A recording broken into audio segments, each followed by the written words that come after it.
Hello everyone, I am Sunil Dangi, Faculty of Biology, and we are discussing a chapter Biological Classification. And in this lecture, we will discuss about the endospore, or endospore is a type of asexual spore. In this lecture, we will discuss about the structure of the endospore and resistant of the endospore. क्योंकि हम देखते हैं जो bacteria है, bacteria में जो most resistant structure बनता है दैट इज द एंडोस्पोर. तो चलिए आज के लेक्चर के बारे में हम डिस्कशन कंटिन्यू रखते हैं. So first we are discussing about the asexual spore. So जब हम एसेक्सुअल स्पोर के बारे में डिस्कशन कर रहे हैं that's means we are discussing about the asexual reproduction process in bacteria. जब बैक्टीरिया में हम एसेक्सुअल रिप्रोडक्शन की प्रोसेस का डिस्कशन करते हैं सो बैक्टीरिया में मोस्ट कॉमन एसेक्सुअल रिप्रोडक्शन की जो प्रोसेस है that is the binary fission. After the binary fission we are discussing about the asexual spore. अब जो asexual spore है स्पेशली बैक्टीरिया में different types of the asexual spore का formation होता है. Most common asexual spore sporangiospore, oidia, conidia and endospore. So bacteria में different types of endospore का formation होता है. इनमें हो सकते हैं sporangiospore, oidia, conidia and endospore. But we have to discuss about the endospore. हमें लेकिन डिस्कशन करना है किसके बारे में? एंडोस्पोर के बारे में डिस्कशन करना है. जब भी हम एंडोस्पोर के बारे में डिस्कशन करते हैं सो बाइनरी फिजन बैक्टीरिया में कब होता है? फेवरेबल कंडीशंस में. सो एंडोस्पोर का फॉर्मेशन स्पेशली कब होगा? अनफेवरेबल कंडीशंस में. अब अनफेवरेबल कंडीशंस कब है? जब सपोज बैक्टीरिया किसी मीडियम में ग्रोथ कर रहा है और जब वो ग्रोथ करेगा तो उसके कारण उस मीडियम में जितना भी न्यूट्रिएंट अवेलेबल है उसको बैक्टीरिया ने यूज कर लिया. अब बैक्टीरिया अपने आप को सर्वाइवल चाहता है तो उस केस में वो एंडोस्पोर का फॉर्मेशन करता है. अब एंडोस्पोर मोस्ट कॉमनली हम देखें अनफेवरेबल कंडीशंस में बनते हैं. मोस्ट कॉमनली आखिर कौन से बैक्टीरिया में एंडोस्पोर का फॉर्मेशन होता है? So most commonly formation in the bacillus and second example is the clostridium. इनमें मोस्ट कॉमनली एंडोस्पोर्स का फॉर्मेशन होता है. अब जब एंडोस्पोर का फॉर्मेशन होगा ये एंडोस्पोर जो स्ट्रक्चर है स्फेरिकल हो सकता है, ओवल हो सकता है इन शेप में. अब इसकी पोजीशन जो बैक्टीरिया के अंदर रहेगी either in the terminal position और इन द सेंट्रल पोजीशन, या हो सकता है सब टर्मिनल पोजीशन पर भी प्रेजेंट होता है. जो एंडोस्पोर है that possess the anticoagulant nature. Anticoagulant nature का है. जो एंडोस्पोर है that is resistant to heat. ये हीट से रेजिस्टेंट रखता है. बेसिकली जब भी हम किसी भी बैक्टीरिया के बारे में डिस्कशन करते हैं यदि बैक्टीरिया को हम हीट एक्सपोज करेंगे सो देन आफ्टर उसमें क्या हो जाएगा? कोगुलेशन की प्रोसेस स्टार्ट हो जाती है. दैट्स मींस उसका साइटोप्लाज्म जो है सॉलिड फेज में कन्वर्ट हो जाता है. अब anticoagulant nature of endospore. Endospore specially anticoagulant nature का होता है. इसके पीछे रीजन है क्योंकि जो एंडोस्पोर है एंडोस्पोर की कोर्टेक्स लेयर में प्रेजेंट होता है calcium dipicolinic acid. Dipicolinic acid present होता है. दैट्स मींस हमने यहां पर क्या कहा? Calcium dipicolinic acid present in cortex layer. So this is present in cortex layer of endospore. This is present in the cortex layer of endospore. Endospore की cortex layer में calcium dipicolinic acid present है जिसके कारण endospore anticoagulant nature का होता है. That's means this is resistant to the heat. यदि हम एंडोस्पोर को क्या करें?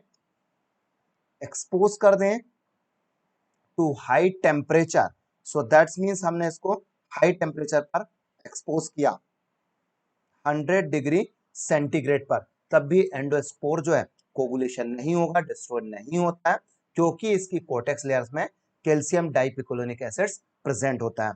अब हम यहां पर देखें जो एंडोस्पोर न केवल हीट से रेजिस्टेंट रखता है बल्कि रेडिएशन, केमिकल्स और डेसिकेशन इनसे भी रेजिस्टेंट शो करता है.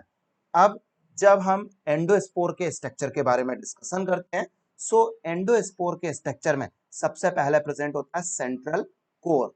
अब इस सेंट्रल कोर में हम देखें तो प्रेजेंट रहेगा स्पोर साइटोप्लाज्म, इसमें प्रेजेंट होता है स्पोर साइटोप्लाज्म। और स्पोर साइटोप्लाज्म के अलावा it contain the genetic material.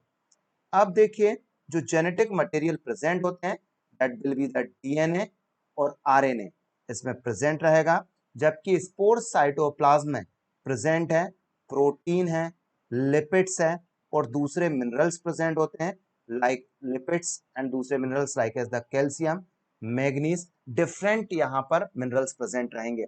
After the central core surrounded by a membrane that is called the core wall, and this core wall is the delicate membrane। एक तरीके से ये क्या है, delicate membrane है endospore की। सपोज यहां पर जब हम एंडोस्पोर की बात कर रहे हैं तो सबसे पहले एंडोस्पोर में क्या हो गया, this is the spore cytoplasm और this is the genetic material that is called the central core. ये सपोज स्ट्रक्चर को अभी डायग्राम के थ्रू भी आप लोग समझेंगे। तो यहां हमने कहा this is the central core. अब सेंट्रल कोर के बाद नेक्स्ट जो स्ट्रक्चर हमने यहां पर बताया that next structure is called the core wall. So this layer is called the core wall हो गया। And then after core wall that is the cortex layer. This is very important point. जब हम इस cortex layer के बारे में discussion करते हैं, so cortex layer is the composed of, मिलकर बनी हुई है peptidoglycan and calcium dipicolinic acids है। तो ये स्पेशली कंपोज्ड ऑफ है पेप्टाइडोग्लाइकेन्स है और पेप्टाइडोग्लाइकेन के अलावा कैल्शियम डाइपिकोलिनिक एसिड्स है। जब एंडोस्पोर की कोर्टेक्स लेयर में कैल्शियम डाइपिकोलिनिक एसिड प्रेजेंट है, जिसके कारण endospore shows the resistant to the heat and other condition. इनके कारण ही कैल्शियम डाइपिकोलिनिक के प्रेजेंस के कारण ये क्या दर्शाता है, रेजिस्टेंट टू हीट। ये क्या रहेगा, रेजिस्टेंट टू हीट, हीट से रेजिस्टेंट शो करता है। Now we will discuss about the next point. तो सपोज हमने यहाँ पर ये स्ट्रक्चर में बना दिया, this structure is called the cortex layer, this is the cortex excuse me। after the cortex the next layer is the spore coat। अब जो नेक्स्ट लेयर रहेगी that next layer is the spore coat. ये structure हमने यहां पर कहा this layer is called the spore coat. अब spore coat जो है, दिस स्पोर कोट में भी स्मूथ स्मूथ हो सकता है, that will be the grooved, groove रहेगा। सो डिफरेंट टाइप्स हो सकता है स्पोर कोट। स्पोर कोट के बाद next structure which is present here that is called the exosporium. This is the outermost structure which cover to the whole endospore. That structure is called the exosporium. So exosporium wrap whole endospore। ये endospore को completely चारों तरफ से क्या करता है, cover करती है। तो ओवरऑल जब हम स्ट्रक्चर ऑफ एंडोस्पोर का डिस्कशन कर रहे हैं तो एंडोस्पोर में डिफरेंट स्ट्रक्चर प्रेजेंट है like as the central core, core wall, cortex, spore coat and exosporium। Okay, so अब आप लोग डायग्राम के थ्रू बहुत इजीली समझ सकते हैं। सबसे पहले मैंने आप लोगों को बताया कि when we discuss about the endospore, so endospore का फॉर्मेशन मेनली होता है बेसिलस में। अब हमने कहा बेसिलस एंड क्लोस्ट्रीडियम में। अब ये क्या हो गया, बैक्टीरिया है, दिस इज द बैक्टीरिया। जब आप बैक्टीरिया देखेंगे तो इस बैक्टीरिया में किसका फॉर्मेशन हुआ, एंडोस्पोर का। अब जो एंडोस्पोर बन रहा है it may be in the central position और इन द टर्मिनल पोजीशन और in the sub terminal position, different position पर ये हो सकते हैं। अब देखिए ये एक एंडोस्पोर का वेल डायग्राम है। जब इस डायग्राम के थ्रू आप लोग समझेंगे तो सबसे पहले एंडोस्पोर में प्रेजेंट होता है सेंट्रल कोर। क्या प्रेजेंट रहेगा, सेंट्रल कोर। और इस सेंट्रल कोर में स्पेशली प्रेजेंट है genetic material. So then after हम देखते हैं सेंट्रल कोर के बाद जो नेक्स्ट लेयर है that is called the core wall. And core wall के बाद that is called the cortex layer. इसमें ज्यादा कुछ याद ना रख सकें तो आप लोगों को याद रखना कोर्टेक्स लेयर, क्योंकि जो कोर्टेक्स लेयर है इसमें प्रेजेंट होता है कैल्शियम डाइपिकोलिनिक एसिड, जिसके कारण ये हाईली रेजिस्टेंट है। देन आफ्टर इसमें है spore coat and finally exosporium layer. अब आप देखिए जैसे ही यहाँ पर बैक्टीरिया के अंदर एंडोस्पोर का फॉर्मेशन होगा, होल बैक्टीरिया एंडोस्पोर में कन्वर्ट हो जाएगा। जैसे ही अनफेवरेबल कंडीशन से कंडीशन फेवरेबल में कन्वर्ट होगी, ये एंडोस्पोर जर्मिनेट होगा और न्यू बैक्टीरिया का फॉर्मेशन करता है। ओके, देखिए यहां पर हमने क्या देखा, स्ट्रक्चर ऑफ एंडोस्पोर। तो ये हमने समझा स्ट्रक्चर ऑफ एंडोस्पोर। सबसे पहले एंडोस्पोर का फॉर्मेशन स्टार्ट हुआ बैक्टीरिया के अंदर, so this is called the endospore. यहाँ पर एंडोस्पोर सेंट्रल पोजीशन पर है, यहाँ टर्मिनल पर है, here is the sub terminal position. So जैसे ही बैक्टीरिया में एंडोस्पोर का फॉर्मेशन होगा, वो कंप्लीटली एंडोस्पोर बनाएगा अनफेवरेबल कंडीशन में, और अनफेवरेबल से जैसे ही वो कहाँ एंटर करता है, फेवरेबल कंडीशन में। तो यहाँ हमने लिख दिया जैसे ही बैक्टीरिया इंटर करेगा कहाँ पर, फेवरेबल कंडीशन में। तो फेवरेबल कंडीशंस में स्पेशली जर्मिनेशन होगा, और जर्मिनेशन के बाद न्यू बैक्टीरिया का फॉर्मेशन होगा। Okay, now we have to discuss endospore formation occurs. This is very important point for the NEET. याद रखें, एंडोस्पोर का फॉर्मेशन होता है अनफेवरेबल कंडीशन में। जब कंडीशन क्या होती है, अनफेवरेबल है। अनफेवरेबल में स्पेशली जो जिस मीडियम में बैक्टीरिया प्रेजेंट है, वहां पर जो न्यूट्रिएंट है, ये न्यूट्रिएंट सफिशिएंट अमाउंट्स में अवेलेबल नहीं है। इन न्यूट्रिएंट्स का क्या हो गया, एग्जॉस्शन हो जाएगा, एग्जॉस्टेड हो जाएंगे। जितना भी न्यूट्रिएंट उस मीडियम में प्रेजेंट है, बैक्टीरिया जब यूज कर लेगा, तो यहाँ पर मीडियम में न्यूट्रिएंट की कमी होगी। इस केस में बैक्टीरिया फॉर्मेशन करता है एंडोस्पोर का। So endospore specially form in unfavourable condition. अब एंडोस्पोर कैन विथस्टैंड, ये एंडोस्पोर आसानी से टोलरेट कर सकता है various condition. It can resistant to the high temperature. That's means यदि हम इसे हाई टेम्परेचर पर भी एक्सपोज करें तो भी ये डैमेज नहीं होगा। हम इस बैक्टीरिया एंडोस्पोर को 100 डिग्री सेंटीग्रेड टेम्परेचर दें तो भी ये डैमेज नहीं होता। If we take it to the low temperature, हम इसे लो में -100 तक भी ले जाएं तो भी मतलब ये डैमेज नहीं होता है।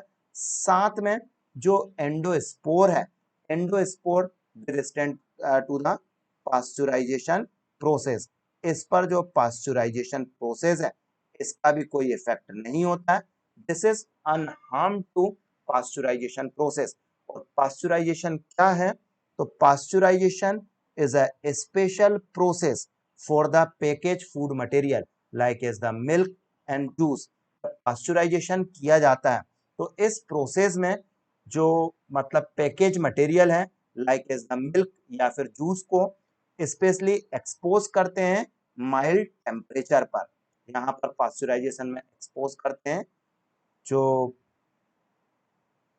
मिल्क है या जूस है उसे माइल्ड टेम्परेचर पर। माइल्ड टेम्परेचर मींस द ये टेम्परेचर क्या होता है, लगभग बिलो 100 डिग्री सेंटीग्रेड, लगभग 62, 68, 72। इस तरीके से उसको क्या किया जाता है, एक्सपोज किया जाता है। देन आफ्टर उसकी कूलिंग करते हैं। और इस पास्चुराइजेशन टेक्निक का जो मेन पर्पस है, जो पास्चुराइजेशन किया जा रहा है फ्री फ्रॉम, इसका पर्पस होता है एलिमिनेट्स द माइक्रोब्स, जो पैथोजेंस मिल्क में या किसी जूस में प्रेजेंट है, उन्हें एलिमिनेट्स करना, निकाल देना, और साथ में जो प्रोडक्ट है उसकी सेल्फ लाइफ को एक्सटेंड करना इसका पर्पस होता है।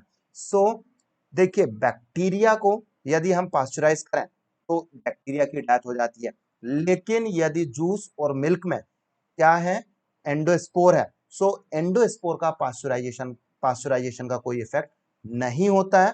वो आसानी से उस पास्चुराइजेशन मिल्क में भी बच जाते हैं। So endospore is the resistant structure है, आसानी से हाई टेम्परेचर लो टेम्परेचर इनको टॉलरेट कर लेता है। साथ में जो एंडोस्पोर है, दिस इज आल्सो रेजिस्टेंट तो ये रेजिस्टेंट रखता है स्पेशली रेडिएशन से, रेडिएशन पे भी इसका कोई इफेक्ट नहीं होगा, और it is no effect of the chemicals, chemicals का भी इस पर कोई भी इफेक्ट नहीं होता है, रेडिएशन है, केमिकल्स है। और हम देखें यदि यहाँ पर कंडीशंस क्या हो जाए, डेसिकेशन, सो डेसिकेशन का भी इस पर कोई इफेक्ट नहीं पड़ता है। Clear guys? Okay, now you have to understand the remarkably resistant shown by the endospore due to, आखिर जो एंडोस्पोर रेजिस्टेंट रखता है इसके पीछे मेन रीजन क्या है। सो मल्टीपल रीजन है, सबसे मेन रीजन था इसकी कोर्टेक्स लेयर में क्या प्रेजेंट है, कैल्शियम डाइपिकोलिनिक एसिड प्रेजेंट है। इसके अलावा हम देखें जो स्पोर कोट है वो कैसा रहेगा, थिक और इम्परमिएबल है। एंडोस्पोर में लो वाटर कंटेंट प्रेजेंट होता है, that is why this is resistant. And साथ में इसमें जब वाटर कंटेंट लो है so low metabolic activity show करता है, इसीलिए एंडोस्पोर का है हाईली रेजिस्टेंट स्ट्रक्चर है। Okay clear? Now you have to understand जो एंडोस्पोर है, एंडोस्पोर को जो साइंटिस्ट क्या मानते हैं, मींस ऑफ एरिनेशन, ना कि मींस ऑफ रिप्रोडक्शन।